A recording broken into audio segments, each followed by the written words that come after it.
Hello there, Star Wars fans. How the hell are you doing?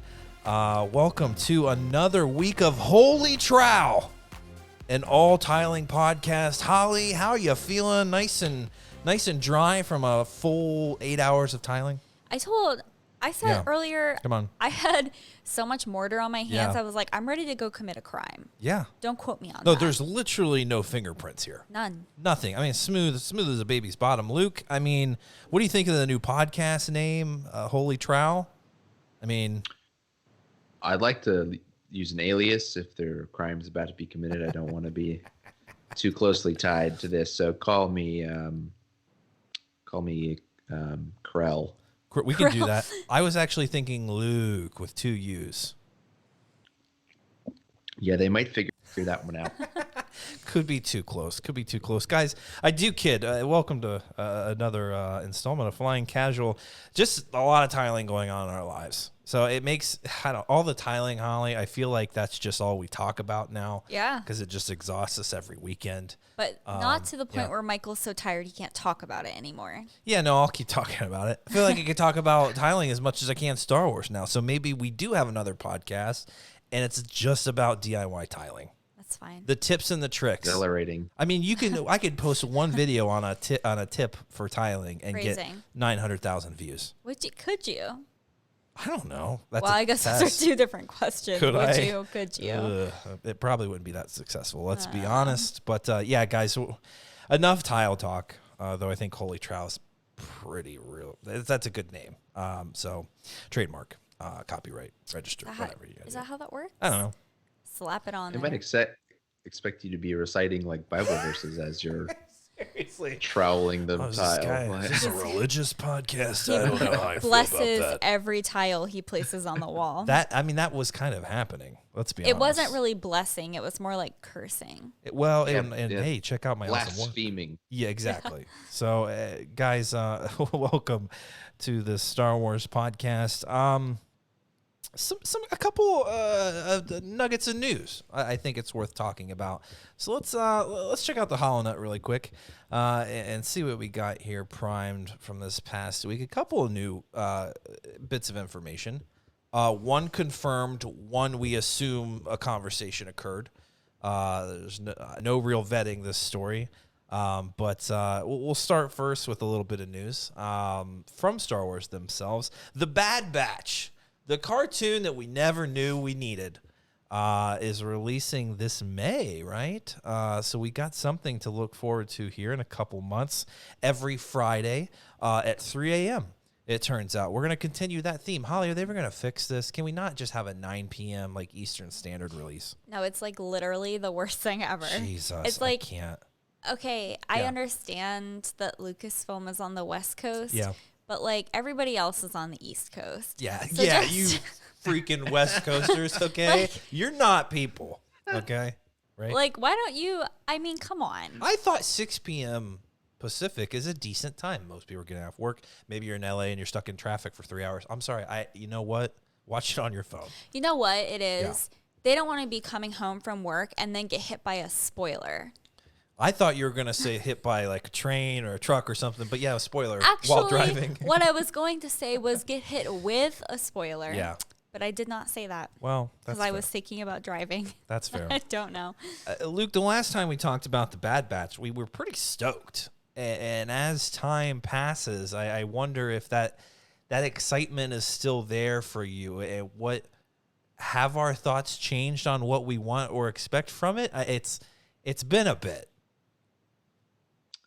What I'm most excited for is this will be really the first stuff on screen in this immediately following Revenge of the Sith timeline. There have been the comics have delved in and played with that area, especially in the one Vader line that kind of picks up as soon as he has become Vader in the suit, and him getting used to that and working through what his life is going to be like as a Lord of the Sith and physically sort of handicapped.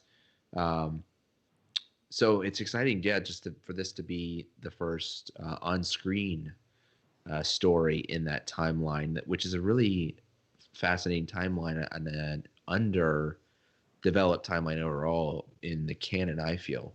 Yeah. So that's what I'm most excited about, how canon heavy it ends up, or how satisfying it feels in that regard is, I guess, to be determined, because I had high hopes for a Resistance in that way as well.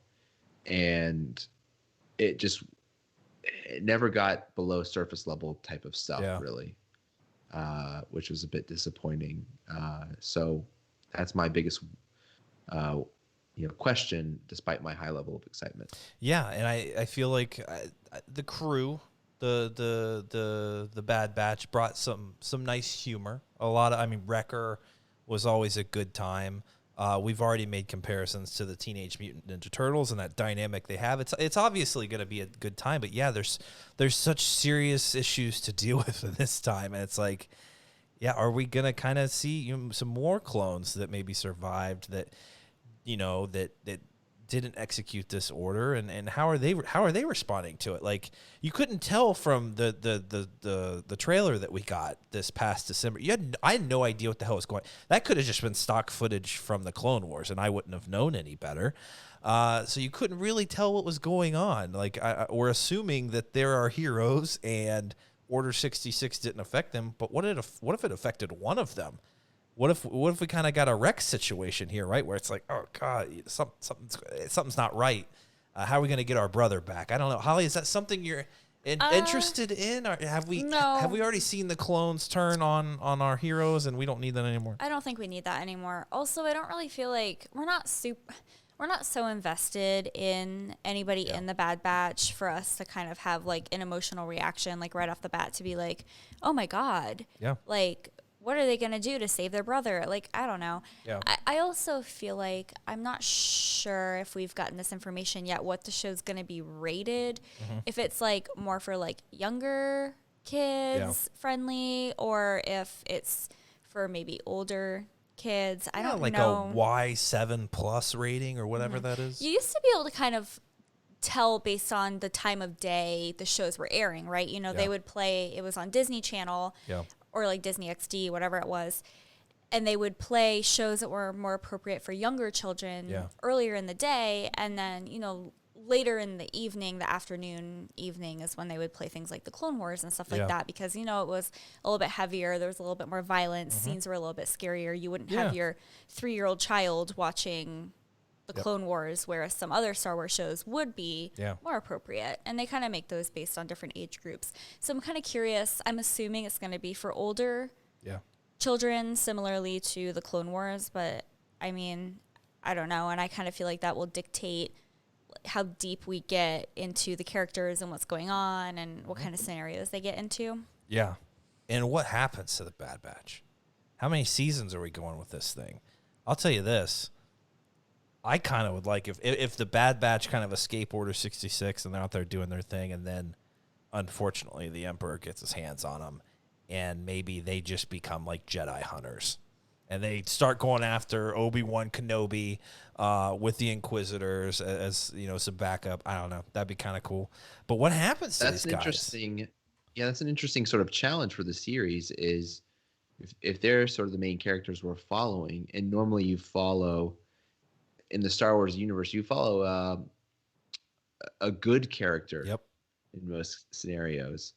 But if these cats are still working for the Empire, for Palpatine, or to what degree they're involved in Order 66 will color how we as a fan sort of feel about rooting for them as characters as well. So that's a really, how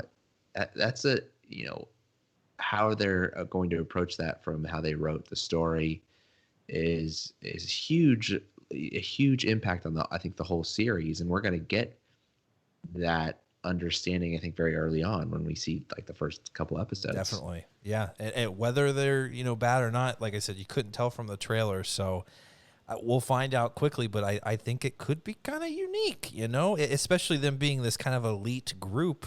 I mean, boy, if the trigger switches for them, watch out, any remaining Jedi.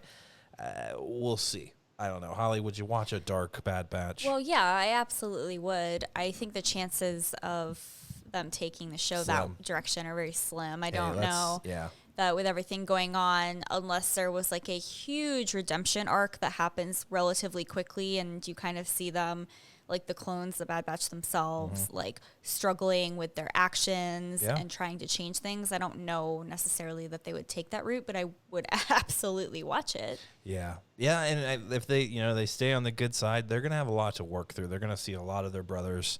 I mean, I think they still look at them as their brothers, right? They've kind of distanced themselves from that group. They aren't exactly the proper clones that we all know. So, but what is that relationship going to look like? I think that's going to really be tested here. And are they going to care that much? Have they always just kind of been doing their own thing?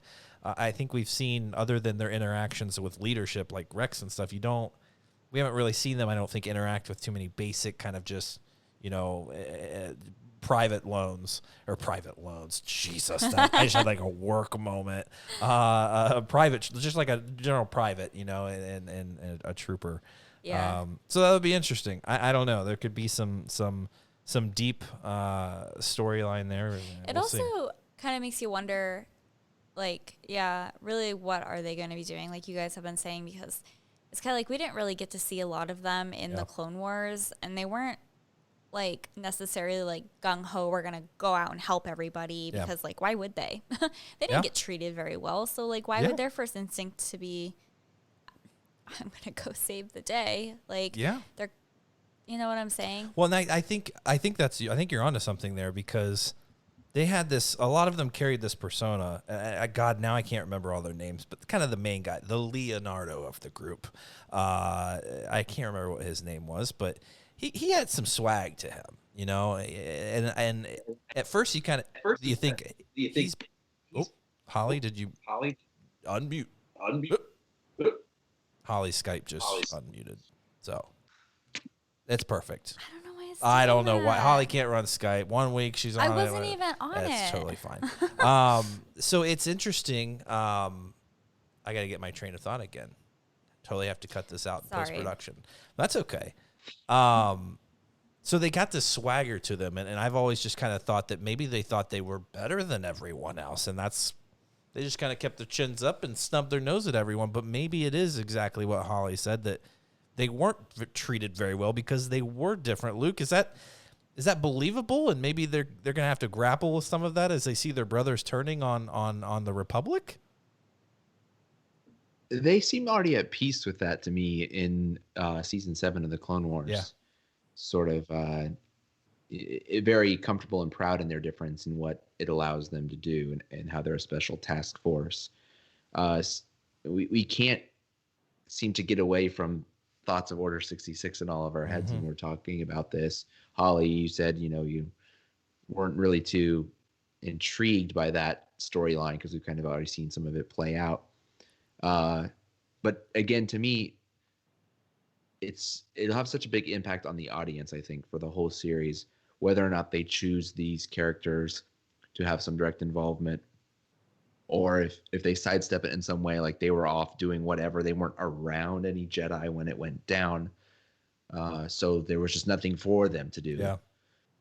Something like that. So I feel like that's the likely way they go with it, that they, again, for the audience perspective, to want to connect more with these characters and not to view them more negatively. Watching them gun down some Jedi would, mess with that a bit. Definitely. So, but I think they're comfortable in who they are as these misfits who actually turn out to have very certain special skills.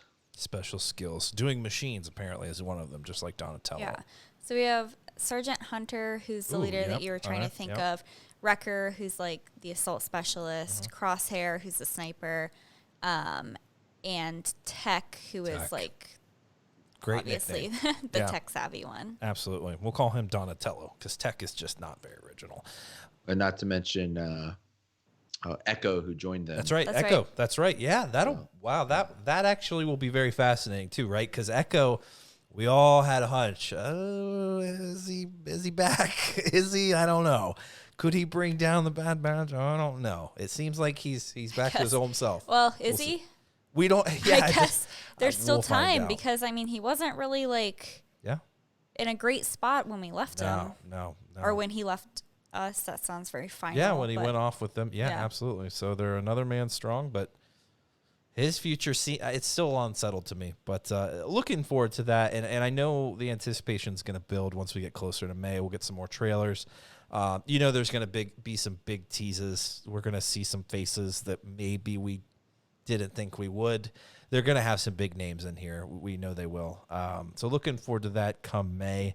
And also this Guys Week. This is not a confirmed story. I have no way to confirm this other than everyone on Twitter saying this interview happened. Well, the woman who did the interview, Surreal Wilson, she's an author. Yeah. I think she does some journalism. Okay. She does a lot of interviews with celebrities. Yeah. So she interviewed Daisy Ridley, and more recently she interviewed Ryan Johnson. Ryan Johnson. Now that's a name I haven't heard in a long time.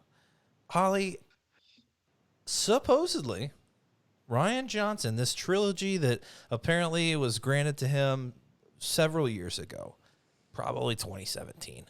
Apparently, it's still on the books. Is this a hey? Like we're just gonna let this fizzle out and not talk about it, for a while, and people will just forget, or is this legitimately this is still happening? Maybe in 8 years we'll get a Ryan Johnson trilogy. Is it going to happen? Do we think that Star Wars is willing to? It sounds stupid because I think a lot of us enjoy the product that he brought to the franchise, but is that a risk that Star Wars is willing to take? Sounds silly to say. I think the actual question that I would be asking is. Oh, I'm sorry, I'm not asking good enough questions. No, I can. Yeah. No, what I'm saying is that I think, to me, it's less of like, I don't care what risks Star Wars wants to take. They can do whatever they want. Is Ryan Johnson willing to come back to the Star Wars community and write a trilogy for some ungrateful fans? Yeah. That, to me, is the bigger question because people were not very nice to him. They weren't. Yeah, and I mean, he handled it graciously, though, right? And there wasn't... Ryan Johnson isn't one to go out and just, troll a bunch of people because he got his feelings hurt. Like, he just isn't. Like, he's a classy filmmaker. He makes really good movies. And also, he moves on with his life. Yeah, and he makes movies that are done so in a way that he wants people to interpret it based on their own experiences, which I think is really lovely. But also, he has a bunch of other projects that he's working on right now. Mm-hmm. So if we are seriously being told that there will still be a new Star Wars trilogy, I imagine it would be years and years down the road, because I think he has some other stuff that he's obligated to complete before doing that. And with COVID and everything going on, I just think everything is taking a lot longer. Yeah, and I mean, they've got a lot on the slate already with the television series all on Disney Plus. We've got 2 feature films that we already know about with the unnamed Taika Waititi film and Rogue Squadron. Yeah, I will say, back to your original question. It was a decent question. I think Disney would be silly to not give him more movies to make. Yeah. I think that he is a phenomenal filmmaker. I think that he has some great ideas. I think that he is great at taking things from paper to the screen. Mm-hmm. I really appreciate him as an artist. So personally, I think it would be silly if they were like, we don't really want to work with him. What kind of thing, what would you like to see from him? I mean, we assume that we're outside of the Skywalker saga now.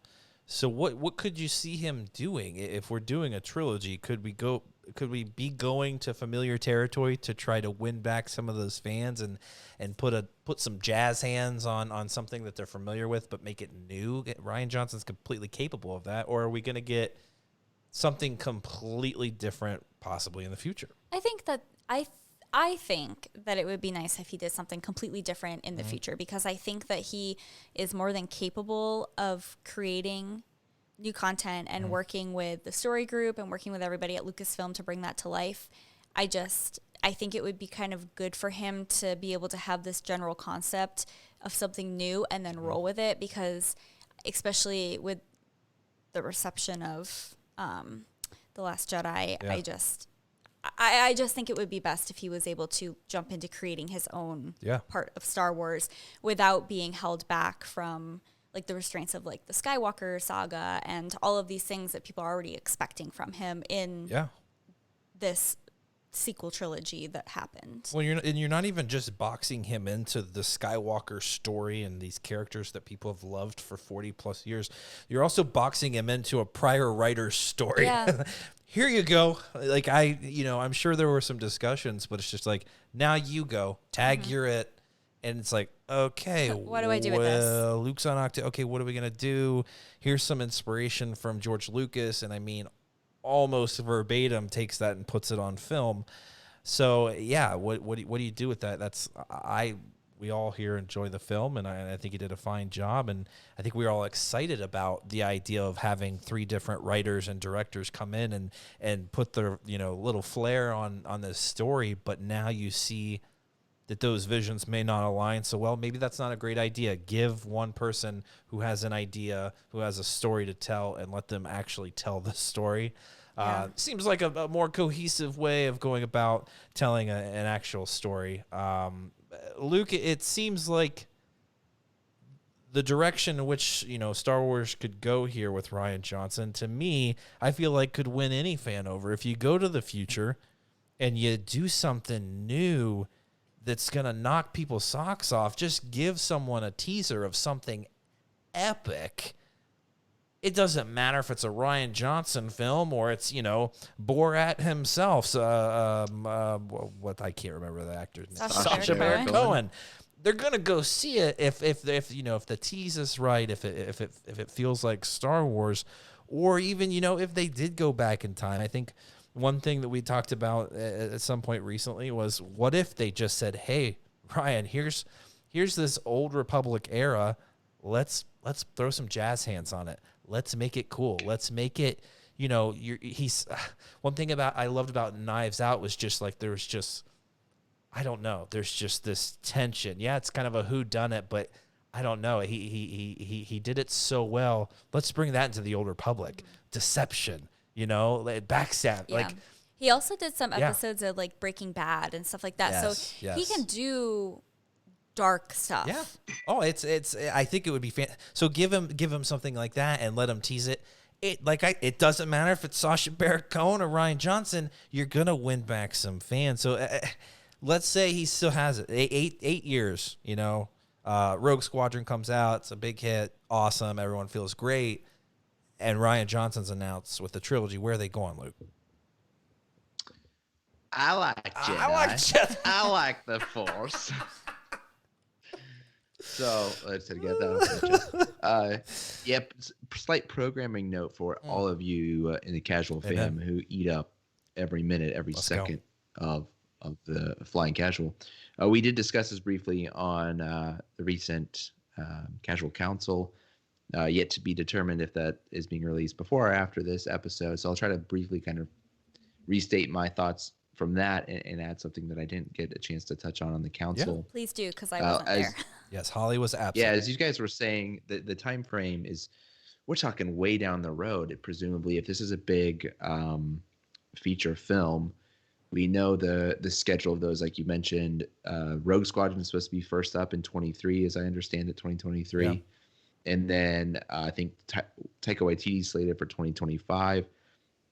So the next film beyond those projects, you might think would be, unless you get back to like an every year sort of thing, maybe 2027. I would peg a Rian Johnson first movie of a trilogy at like 2029 at this point, really. So we're talking almost another decade, 8 years plus. There's a lot of time for this thing to play out. And I said, as long as Kathleen Kennedy's at Lucasfilm, I think there's a greater than 50% chance Rian Johnson makes another Star Wars movie. She gushed about him working with him, unlike she has gushed over any other director that has worked in the new Disney era of Star Wars. So those were my main points from the council, briefly restated. And then my additional thought is, like you guys were mentioning, kind of what the story is that he's going to tell. Back when the reports came out him agreeing to and Lucasfilm wanting him to sign on to do his own trilogy, there was a lot of talk from Kathleen Kennedy and Ryan, I believe, about it being blue sky. Like, this is going to be a brand new story. It's going to be unlike anything you've seen. It's not going to be connected to the saga, And while I'm one of the biggest fans of The Last Jedi around that I've come across, I've also listened to and read a lot of opinions of people who don't enjoy it on that level. And my understanding of most people who have a negative view of it, it really boils down to his handling, they say, of Luke Skywalker. Michael always brings up he's playing with a certain hand that he was dealt to begin with, so it wasn't like all of these ideas were his originally. But like I said, almost all of the people I hear express negative thoughts, it's, oh, he didn't handle Luke right. That's not how Luke should have been, and all that. In this blue sky territory of a new trilogy or a new film, even if it's a standalone, unburdens him from that legacy character and those legacy storylines. And like you said, if he's starting with something from scratch and he gets to lay out all the cards and all the pieces where he wants them to be, I think he could come up with something really great.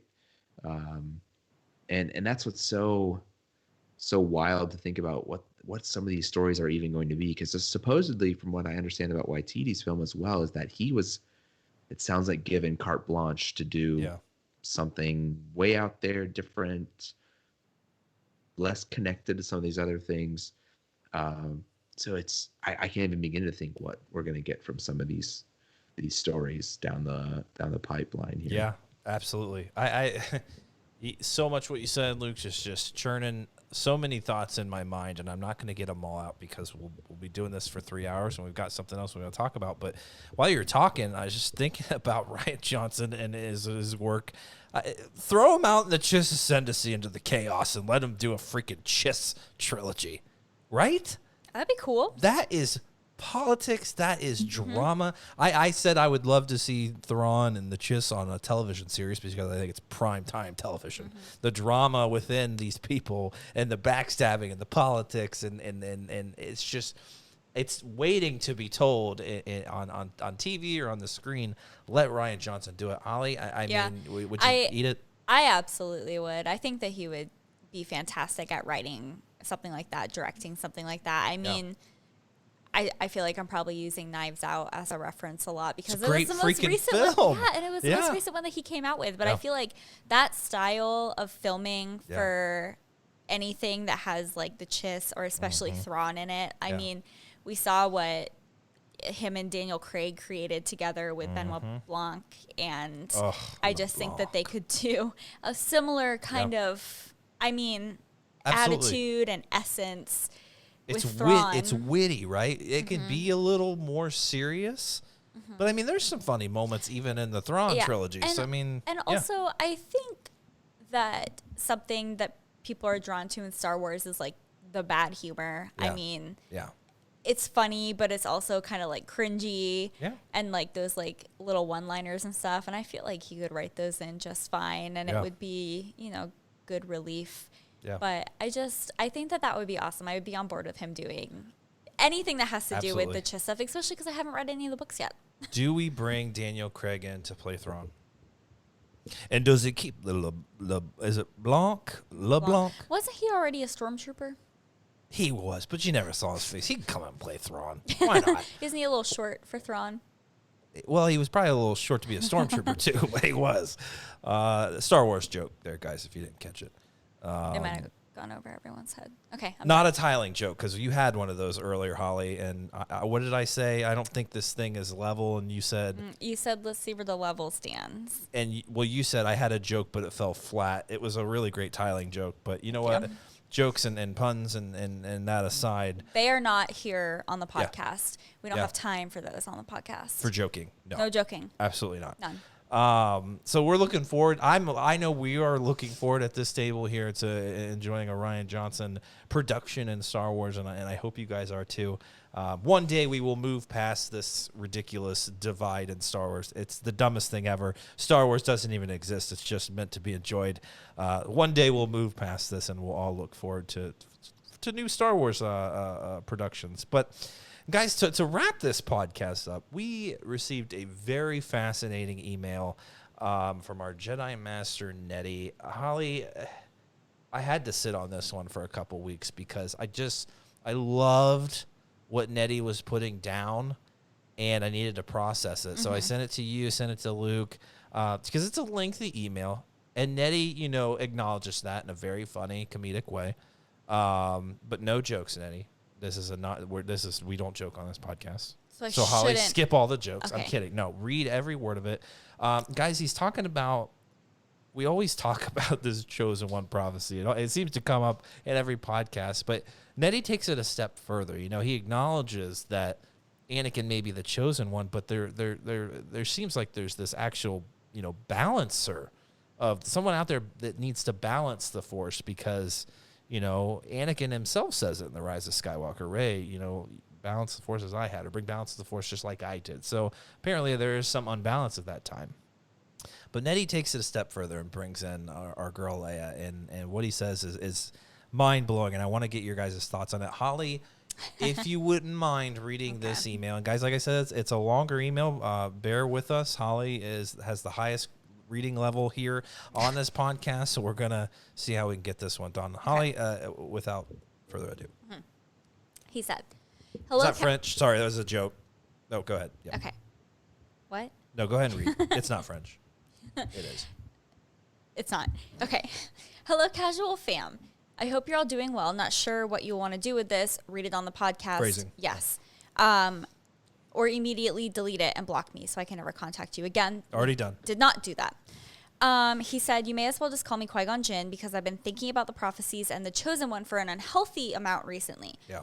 I think we also do, though. Like Michael said, we bring it up all the time. Yeah. Hopefully when I'm dead, I'm just sitting there thinking about the prophecies. Yeah. Yeah. Yes. So to start, there's a slight spoiler warning for The Master and Apprentice. So to give some context, the novel includes several prophecies throughout it, including what I wanted to talk about today. The prophecy of the Chosen One, which reads, only through sacrifice of many Jedi will the Order cleanse the sin done to the nameless. Yeah. The danger of the past is not past, but sleeps in an egg. When the egg cracks, it will threaten the galaxy entire. When the Force itself sickens, past, the future, and split combined. A Chosen One shall come, born of no father, and through him will ultimate balance in the Force be restored. That was there was some crazy prophecies in the Master and Apprentice book, and that one, it seemed pretty straightforward. We all kind of thought, yeah, it's Anakin, cool, what then? Yeah, go ahead. Now, I think there's a lot to dig through in there, but I want to focus on that last sentence. The reference of the Chosen One and the ultimate balance. It's referencing Anakin, given the line about no father, but notice it does not say the Chosen One, born of no father, will bring ultimate balance to the Force. What it says is through him. Yeah.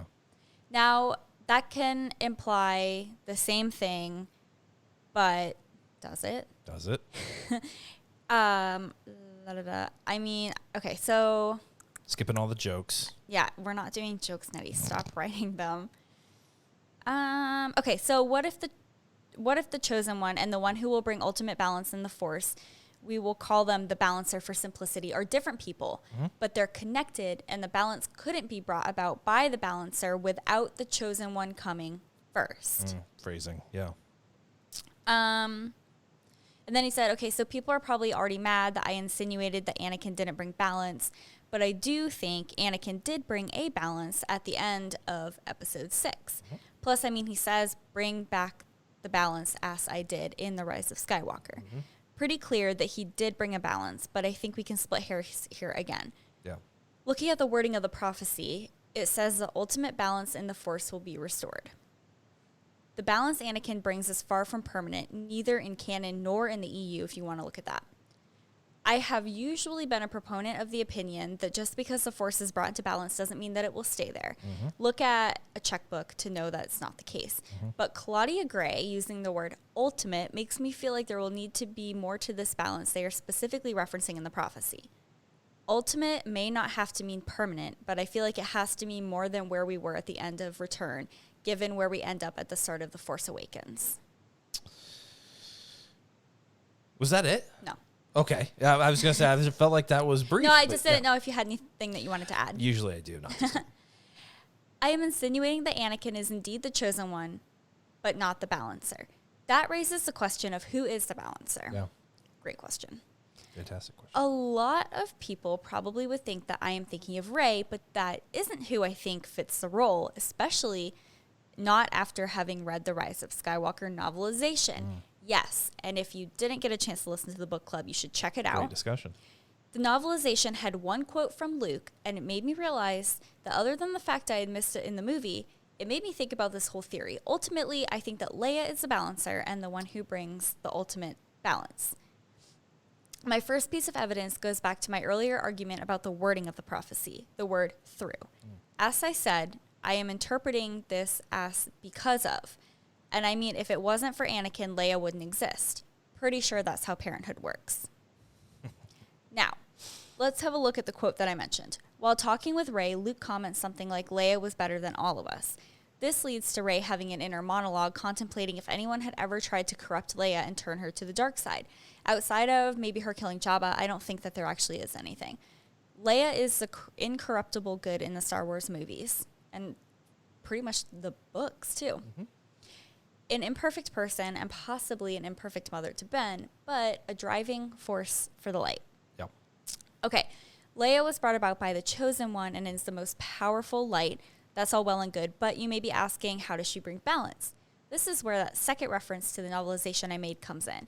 It's obvious that Leia's sacrifice and reaching out during the movie redeems Kylo Ren and saves Ben. Yeah, Han's moment is powerful and one of my favorites in the series, but Ben was back by that point. Han even says, no, Kylo Ren is dead. But something I missed in the movie and picked up in the novelization is that same sacrifice also saves Rey from having to go to the dark. Think about that scene. Rey attacks Kylo first, and Rey acts out of clear hatred after Kylo destroys the Wayfinder and is trying to kill him. She tells Luke something along the lines of, I ignored all my Jedi training and I attacked first. Plus, she was going to kill him. Yeah. Rey stabbed Kylo. I mean, you might even be able to argue that, well, I guess he wasn't quite dead yet. Rey stabbed Kylo through the chest and then only heals him after she feels Leia leave the mortal world. Yeah. The sacrifice of Leia makes Rey realize what she's doing and that it is not the Jedi way. The sacrifice of Leia is what makes Rey decide to heal Ben rather than let him die on the Death Star 2 wreckage. Right after Rey talks about breaking the Jedi ways, Luke immediately responds, but you healed him. Leia sacrificed herself and saved the light of Ben and Rey, which together was enough to destroy the growing darkness of Palpatine. To quote Anakin himself, this brings back the balance. I would argue the ultimate balance. It's easier to make this case due to this being the furthest story has ever gone at this point. Whenever we do get more content post the Rise of Skywalker, we don't know who or what will be the antagonist. We don't. No. Yeah, I mean, we don't really have any idea what's going to happen after this. Let's be honest. He'll be back. And so Nettie said, if it is the Sith again, then this is probably going to be outdated, but I think that there's an argument to be had. Any thoughts? Am I crazy? Yes. And do I no longer deserve to call myself a Star Wars fan? Still going to anyway. Yeah. But this has gone on long enough. You probably made a lot less sense than I think it did. Stay awesome. Give Chewie some pets and maybe some treats.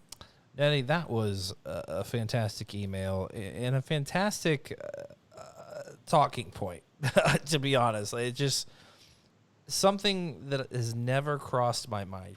There's so much evidence, pointing to Leia being way more important than any of us ever imagined. We've had, the From a Certain Point of View story where we see Yoda actually thinks that, she's the chosen one. And Luke's just this immature kid who is not ready to be trained. So Luke, a prophecy misunderstood, maybe. I love what Nettie's saying here, in that I never really thought of Rey being saved in that moment. To me, it was, You're destroying this evil guy. But that isn't, really the Jedi way. Yeah, I mean, sometimes you got to cut off some heads of some Sith Lords. Am I right? Mm-hmm. Sometimes you got to stab them right in the back, like Anakin did in Clone Wars, which no one talks about that. That dude didn't deserve that. But in that moment, not only is, Leia saving her son, but she's also saving Rey from this darkness that she so feared. I've never thought of it this way. Did this kind of blow your mind a little bit? Yeah, I'm really shocked you went there first, because that was my favorite part of Nettie's email. After you sent it over to me and I was looking it over, it made me turn on Rise of Skywalker, and I watched that whole sequence this evening of when Rey gets to the throne room on the Death Star 2 and has a confrontation with Kylo that leads to the fight and everything that he talks about with the stabbing and Leia's intervention and everything. And we've thought and talked so much about that whole sequence in terms of what it means for Kylo Ren to Ben, and just have been fascinated with that aspect of it. But I rarely talk about the Rey side of that equation. So it's great that Nettie kind of brings that out. When I watched it, I felt like it wasn't so much Leia like reaching out to Rey to remind her of the light when she does, like Nettie points out, she does kind of slip and she's acting in anger, and she really, is just wants to destroy Kylo and get what she wants, and that's the Wayfinder. I think most of Leia's focus is on reaching out to her son in that moment, and that's what stops him in his tracks. Because if you think of the battle, he's about to potentially kill her, and he's stopped in his tracks by Leia. Rey says the words Leia, but if you watch the sequence of the shots, it's as she's dying, as she's fading away. Not fading away, but not that she goes into the clothes go away sort of deal, but where she seems to expire in a corporeal sense is the moment that Rey says Leia and kind of steps back. And I think it's mostly Rey just feeling her through the Force kind of leave the living Force plane of existence. And it's just a reminder to Rey of her master that makes her then think through what she's done. Not that Leia was like, I need to intervene with Rey right now. She needs that. I think her focus was almost entirely on Ben, but it was just the reminder of Leia as her master and what her teachings are and what she would have said or done in these moments. Just reminds Rey like, oh, I've gone down a different path here. So it's ultimately an intervention by Leia, but not as intentional, I feel, as the one that occurs with Ben. But my favorite part of his email. So I was really surprised you pulled that one out. First. It's never, like you said, I kind of took that too. Like it wasn't intentional, but it's crazy that I think it speaks to the relationship that Rey has with Leia, and this moment that she senses, that she's gone. Holly, she has this moment of, oh my God, what have I done? This is her child. I witnessed her losing her husband, to the hand of their child, but I'm no better. Look what I've done. Yeah. I've killed a Solo myself here, and maybe it wasn't intentional, but it had that effect of saying, what have I done? Yeah. My master's gone, and look what I've become. Yeah, I think I absolutely agree with what Luke was saying, because I thought that too. It just so happened, like, inadvertently Leia's passing or moving on did ultimately stop Rey from letting Ben, I guess we'll call him Ben at that time, from letting him die in that moment. And this is just this is just me, but I think what makes that moment even more beautiful now that we're talking about it is in the beginning of the novelization of The Rise of Skywalker, there's a whole moment where Leia's by herself and she's just kind of reminiscing about her life and thinking about all the things that she could have done differently and where she went wrong with Ben. Yeah. And I think there's a moment where she says, I'm getting another chance to do for Rey what I couldn't do for Ben. Yeah. And she couldn't stop Ben from going down this path. Until the very end of his life, she couldn't stop him from doing that. Mm-hmm. And then she ends up doing it by chance, I guess, for Rey, because I do feel like if Rey had just let that happen in that moment, it really was a kill or be killed moment, because we know that he would have killed her. Yeah. I mean, he would have. It looked like it was happening. And she was getting tired in that battle. Yeah. I mean, he really was physically overpowering her. Absolutely. You can only do so much with the Force, right? Yeah. Or at least in that moment when you're exhausted, I imagine, But I feel like if she had actually killed him and walked away and left him for dead, I just feel like that would have eaten away at her and that would have sent her down a really dark path. Absolutely. And so to me, Leia did do for Rey in a way which she couldn't do for Ben, and that was stop her from going down that path. Yeah. It's crazy to think too, like I haven't really compared this much, but Ben Solo and Han's final confrontation there with Luke and his father as Darth Vader, and how Luke was able to throw the sword away and say, I'm a Jedi like my father before me, like I'm not gonna kill you. And Leia just has to accept, like, he is lost. Ben couldn't do that. Ben couldn't throw down the sword. Ben couldn't, take that higher road, take the Jedi way. She had to intervene, and so you guys are right. She's out there to save her son, but the act is so much more than it has such a huge impact on Rey, and I think that speaks to their connection and how much she is a Skywalker and how much they mean to her. Even though the son is trying to kill her there in that moment, she still saves him.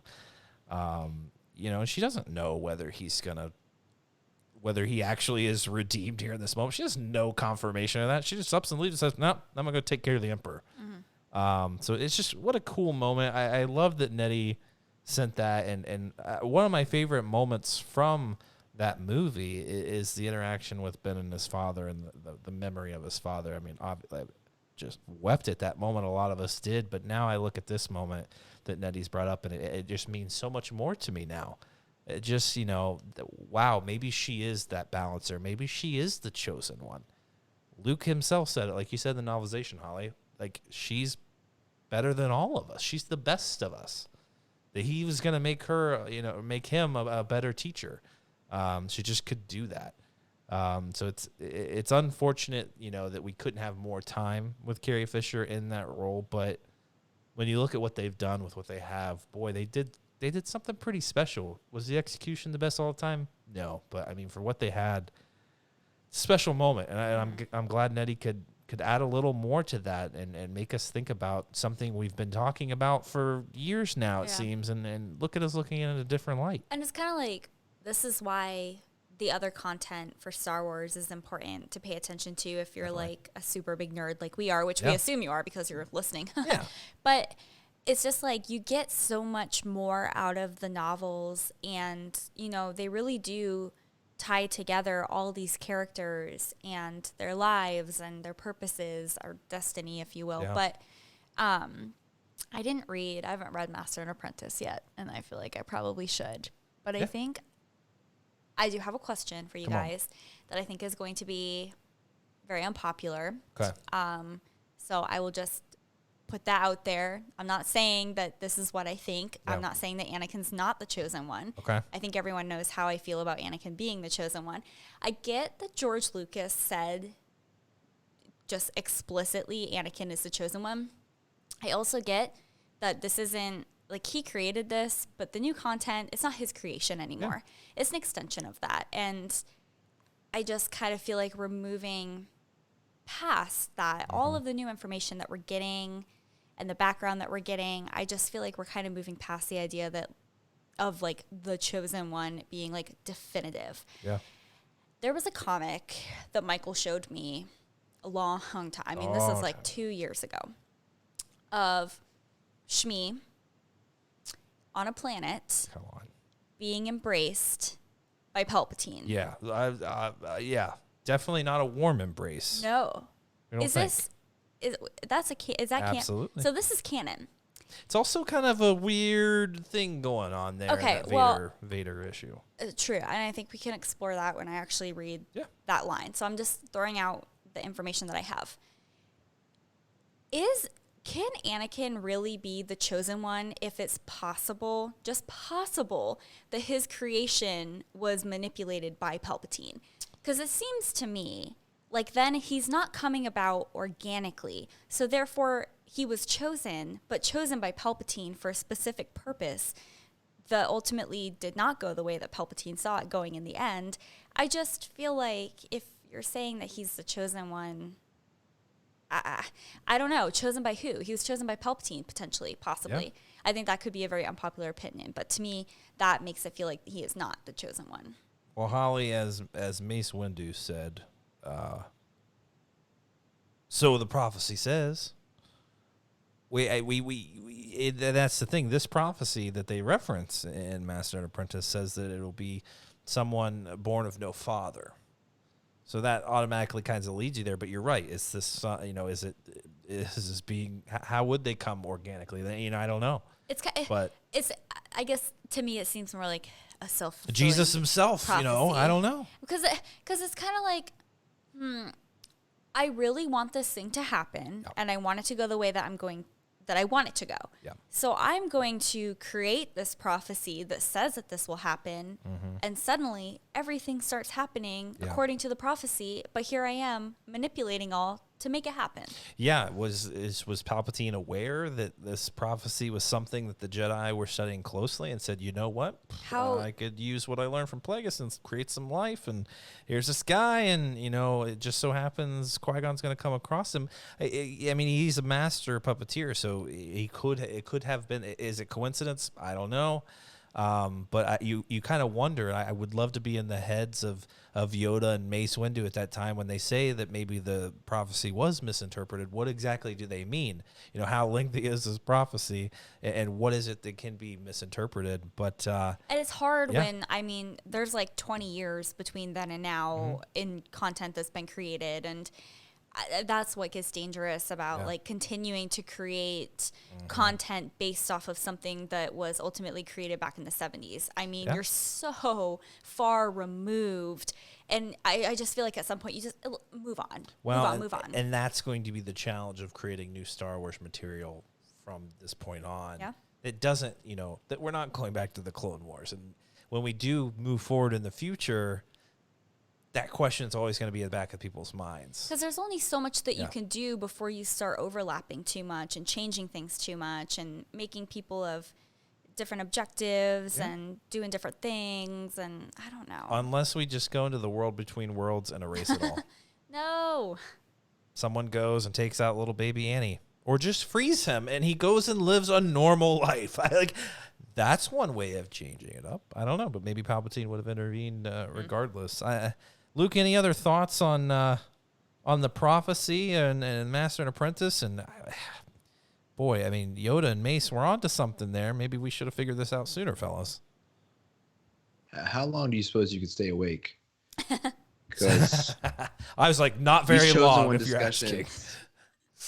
These chosen one discussions in the year 2021 are just a endless maze labyrinth of wild thoughts. And you two have brought up so many great things already that I think are really important.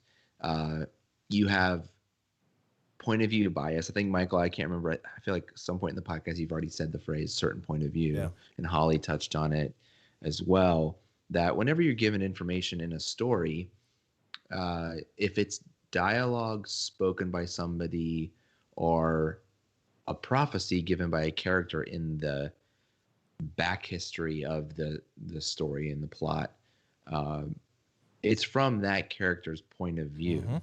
So nothing in character dialogue should ever be thought of as 100% true without a doubt. I think there's always wiggle room that you can play with, and that's how they were able to take your parents are nobody in The Last Jedi to your parents are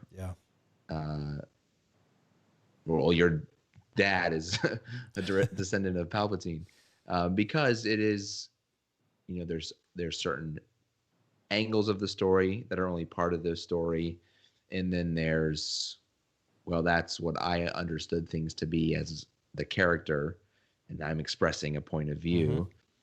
So there's always that wiggle room in these discussions, and people might get really frustrated with that because it's like, oh, that's cheap writing or that's an easy way out. But that's just the truth. Unless you're reading a book with an omniscient narrator and the narrator text tells you something, that's probably true without a doubt for the most part. But dialogue between characters in a story, there's always room for it to be inaccurate, for it to be a lie, for it to be shaded a certain way, and it makes sense. I'm a little surprised the story group or Lucasfilm in general let Claudia Gray get as specific with the wording of her prophecy as she did, writing it when she did, because she was writing it after the sequel trilogy had started. The sequel trilogy opens up this whole can of worms about these discussions. So I would have thought she would have used broader language so it didn't sound so Anakin specific. But again, she's writing from some old Jedi sitting around, feeling out through the Force for prophecies and writing down whatever came to him. And so it's how the Force spoke to him and how he interpreted it. So it's not necessarily Claudia Gray,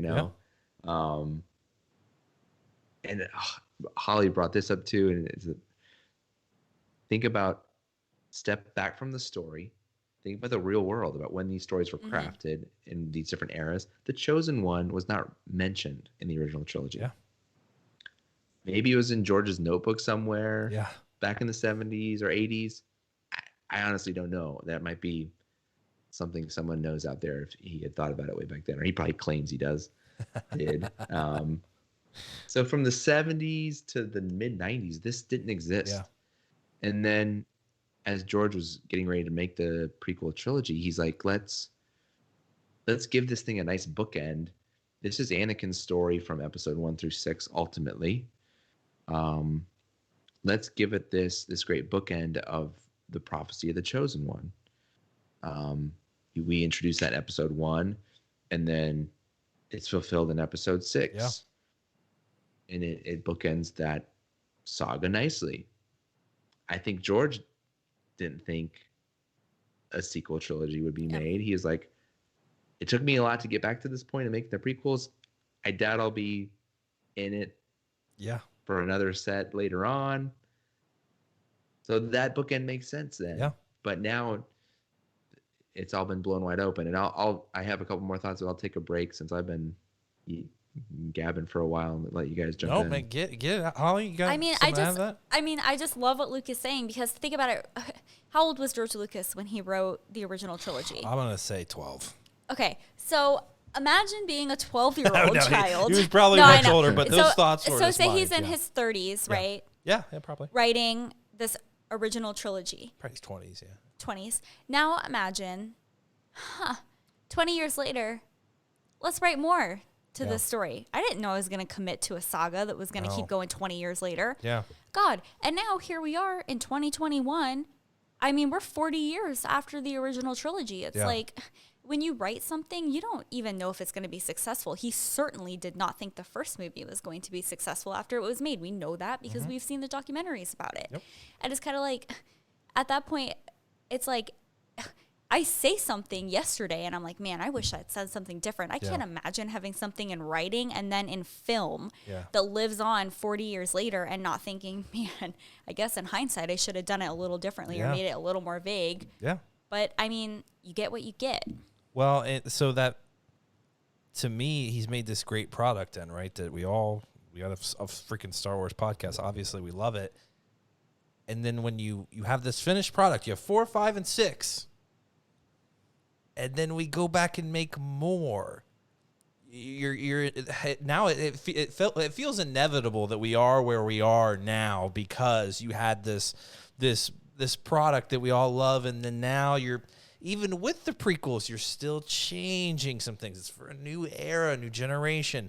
You're starting to piss some people off. This isn't my Star Wars. Well, then we're gonna jump into the future past Episode 6. Well, that's not my story. It feels like this was inevitable.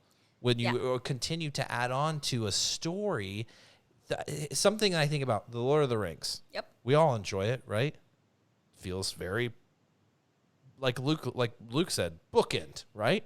I know there's other stories out there, but like not much has really been done with that. The Hobbit. Well, people were pissed off by the Hobbit, right? But then you have then all these works that are later published. Yeah. After Tolkien dies and finished by his family. Yeah. So it's kind of like, at that point, you're just, I don't know. To me, it's what Luke was saying about different points of view and interpretations. If you don't know what the writer originally had in mind when they started creating this content, you only know what you want to see it do. And that's what you ultimately are going to end up having happen later down the road. And to me, at some point, I just feel like, don't these writers just think like, damn, like, stop digging into it so much. Maybe what I said actually was surface level in my book, and you people are taking it way too far. It has to be frustrating as hell. I think Luke has a gift. Do you think George Lucas hates all of us?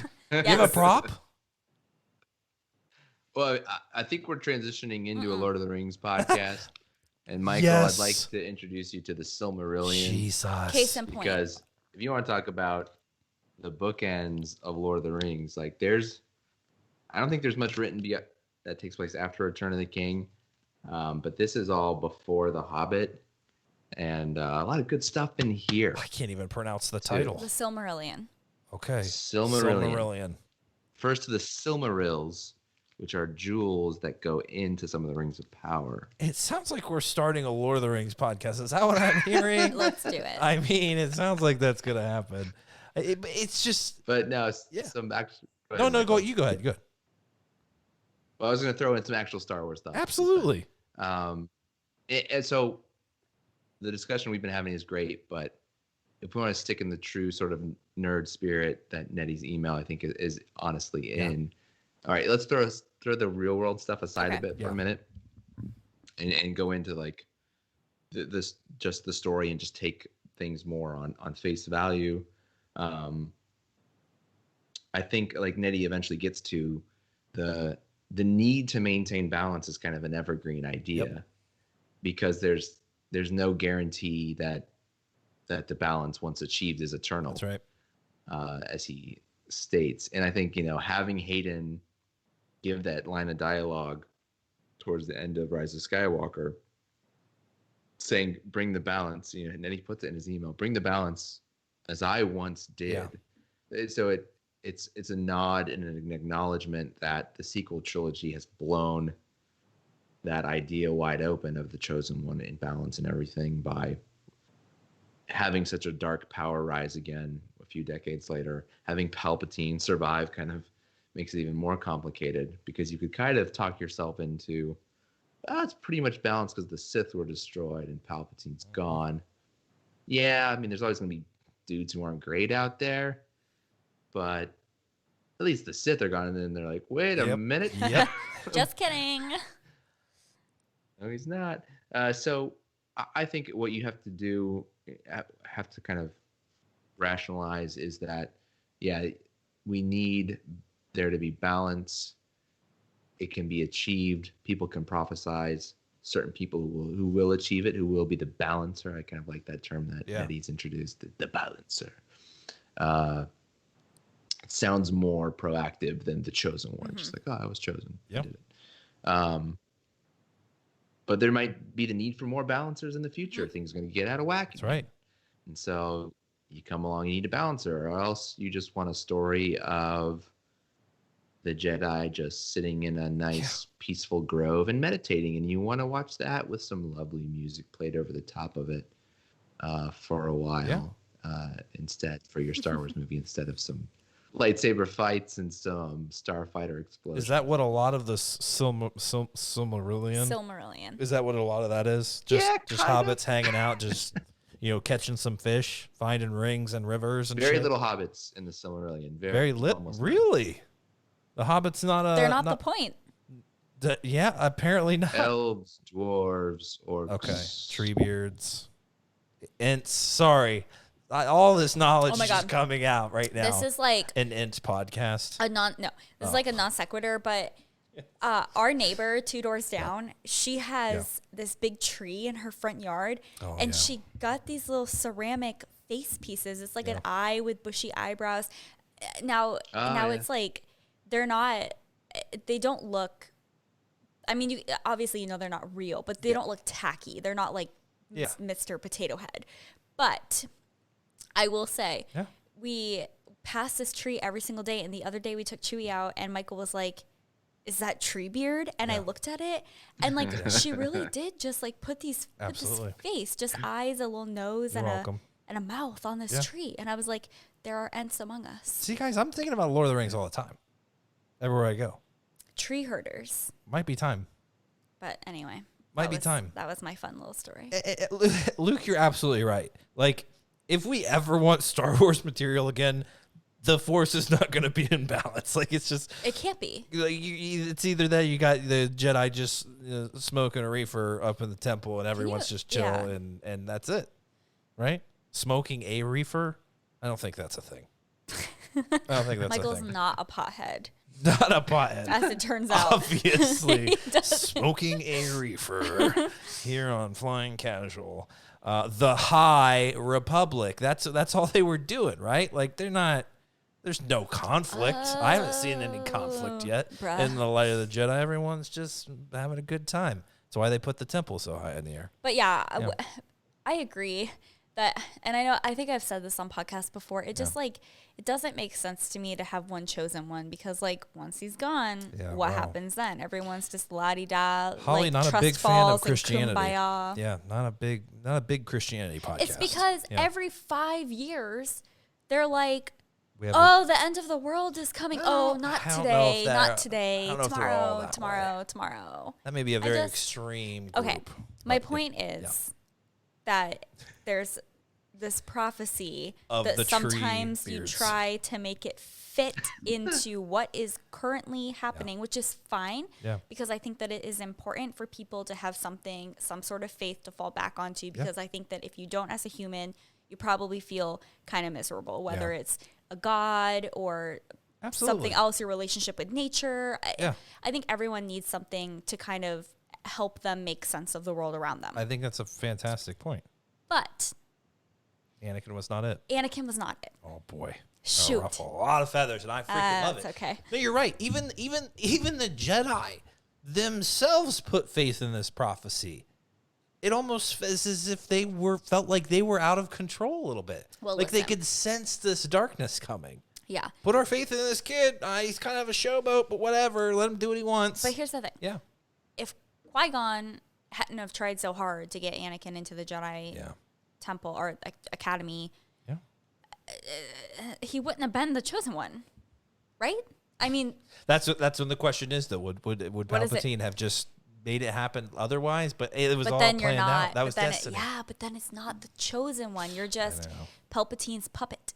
I know. Which he was. Back to the Palpatine connections. I love one thing you said earlier, Holly, that I hadn't thought of, because there are all those theories out there in the comic book, played on all those theories about, did Palpatine have a hand, or did Plagueis have a hand in Anakin's creation?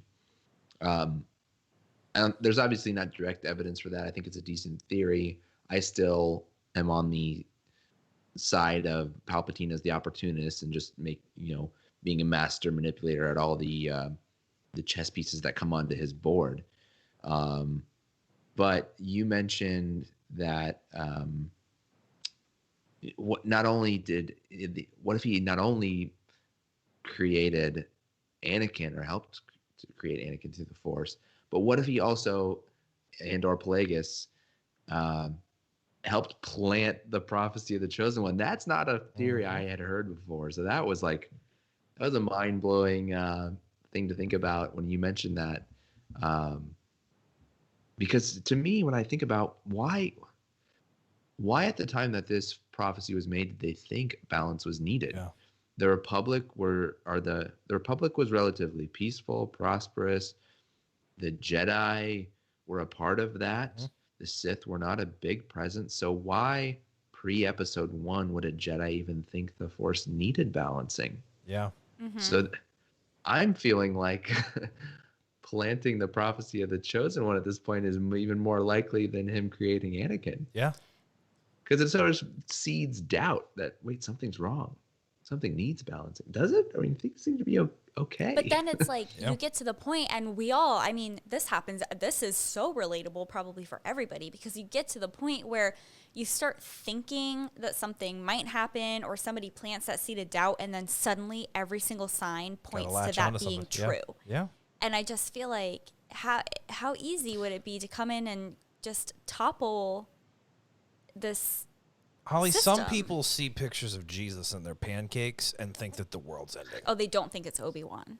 Oh, wait, I'm sorry. Maybe. They see pictures of Similar. Obi-Wan in their pancakes and they think that it's Jesus. That is Jesus, but it's really just Obi-Wan coming to save us all. So I mean, people But look yeah.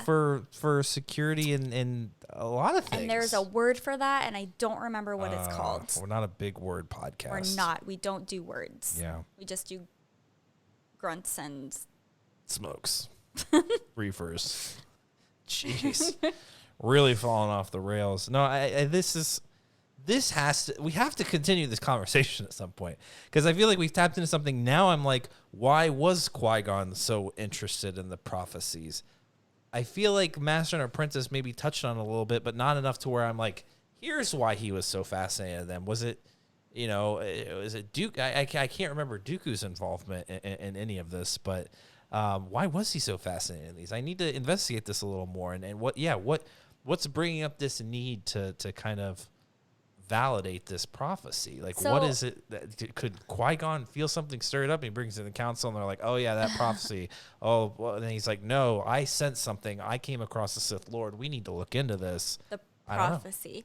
I think that we should then do a part two. 3-part series. Yeah. Okay, so we'll do a part 2 of this conversation, because I know that we've talked about balance a little bit on the casual council, but I think that it's kind of a good conversation, especially like after having this conversation, to kind of discuss again between the three of us, like what is that, like what does that balance look like? Mm-hmm. And I think we're going to find, I mean, there's so many different interpretations of what it means to have balance in the Force. Yeah. So I don't know. I think that would be an interesting conversation for us to all have again. Could be seeing Obi-Wan in your pan clocks. I don't know. You never know. I don't know. But Holly, put a dog ear on this memo here for us, Okay. this page of the podcast, that when we do Holly's Drunk History, we might actually have to do a Lord of the Rings edition, because maybe we could tell the story of the Ents, and I would love to dress up as a tree. Perfect. So I think that could be a lot of fun. Guys, but I really hope you enjoyed this episode. We got sweaty there in the end, and that's what happens. Talk a little news, and then Nettie's throwing some awesome discussion out, and we just take it and we ran with it into a place that Nettie probably didn't even want us to go. But that's what happens when you get the three of us together talking about Star Wars. So I hope you enjoyed that. Be looking for our latest Casual Council coming up. I promised a 2-episode week last week, didn't get it, but this week you are getting 2 episodes. This episode and our Casual Council. So a lot of good discussion on that one too. We'd mentioned a little bit of it here, so look forward to that. I thank you all for your time and your support. We appreciate it. If you're enjoying what you hear, let us know on Apple Podcasts. Give us a rate and a review, hopefully 5 stars if you're enjoying it. And if you enjoy a long video format of the podcast, check out YouTube, subscribe and like the videos there. So however you can let us know you're appreciating it, do so. Check out our Patreon page. We've got some fun stuff on there. I've been teasing Holly's Drunk History for a while. Big production, working on it. And maybe there's a Lord of the Rings edition here. We're going to see. I think I play a pretty sexy tree beard. But that's just me with a little poison ivy flair. I don't know. We'll see what pops up. Phrasing. But guys, I hope you enjoyed this episode. We'll see you next time. And may the Force be with you always.